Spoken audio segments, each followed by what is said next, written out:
मेरी मदद की जे बच्चे ने अल्लाह ਉਹਦਾ ਭਲਾ ਹੋਏ ਅੱਲਾ ਉਹਨੂੰ ਤੰਦਰੁਸਤੀ ਦੇਵੇ ਕਾਫੀ ਬੇਟਾ ਕਿ ਬਹਿ ਨਹੀਂ ਸਕਦੀ ਮੈਂ ਰੋਟੀ ਵੀ ਨਹੀਂ ਖਾ ਸਕਦੀ ਜਿਸ ਮੇਰੀ ਮਦਦ ਕੀਤੀ ਉਹਦੇ ਤੋਂ ਮੈਂ ਠੀਕ ਹੋਏ ਮੈਂ ਡਾਕਟਰ ਕੋਲ ਜਾਣਾ ਪੇਟ ਵਿੱਚ ਹੈ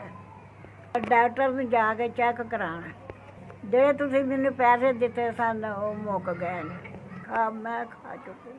1000 ਦੀ ਮੈਂ ਦਵਾ ਖਾਧੀ ਜੇ ਉੱਠ ਕੇ ਹੁਣ ਮੈਂ ਬੈਠੀ ਹਾਂ ਹੁਣ ਮੈਂ ਫੇਰ ਦਵਾ ਲੈਣ ਜਾਣਾ ਮੇਰੇ ਕੋਲ ਪੈਸੇ ਕੋਈ ਨਹੀਂ ਮੇਰੀ ਮਦਦ ਕਰੋ ਮੈਨੂੰ ਪੈਸੇ ਦੇਵੋ ਮੈਂ ਦਵਾ ਲਿਆਉਣੀ ਹੈ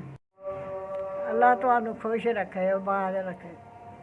ਜਿਸ ਵੀ ਮੈਨੂੰ ਕੱਲੇ ਨੇ ਅੱਲਾ ਉਹ ਜਿੰਦੇ ਰਹਿਣ ਅੱਲਾ ਤੰਦਰੁਸਤੀ ਦੇ ਅੱਲਾ ਸਹੀ ਸਲਾਮਤ ਰੱਖੇ 10,000 ਮੈਨੂੰ ਮਿਲ ਪੈਸਾ ਮੈਨੂੰ ਜਿੱਧਰੋਂ ਵੀ ਆਇਆ ਅੱਲਾ ਉਹਨਾਂ ਦਾ ਭਲਾ ਕਰੇ ਅੱਲਾ ਉਹਨਾਂ ਨੂੰ ਤੰਦਰੁਸਤੀ ਦੇ ਅੱਲਾ ਉਹਨਾਂ ਨੂੰ ਸਹੀ ਸਲਾਮਤ ਰੱਖੇ ਮਾਂ ਪਿਓ ਦੀ ਖੈਰ ਰਹੇ ਬੱਚਿਆਂ ਨੂੰ ਤੰਦਰੁਸਤੀ ਦੇ ਕਾਰੋਬਾਰ 'ਚ ਬਰਕਤ ਪਾਏ ਜਿਸ ਮੈਨੂੰ ਕਦੇ ਨੇ ਖੁਸ਼ ਰਹਿਣ ਆਬਾਦ ਰਹਿਣ ਅੱਲਾ ਉਹਨਾਂ ਨੂੰ ਜ਼ਿੰਦਗੀ ਦੇ ਸਦਾ ਆਬਾਦ ਰਹਿਣ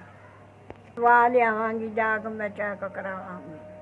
ਸਲਾਮਤ ਰੱਖੇ ਤੁਹਾਨੂੰ ਐਸ ਵੀ ਐਸ ਤੁਹਾਡੀ ਮਿਹਰਬਾਨੀ ਜਿੰਨਾ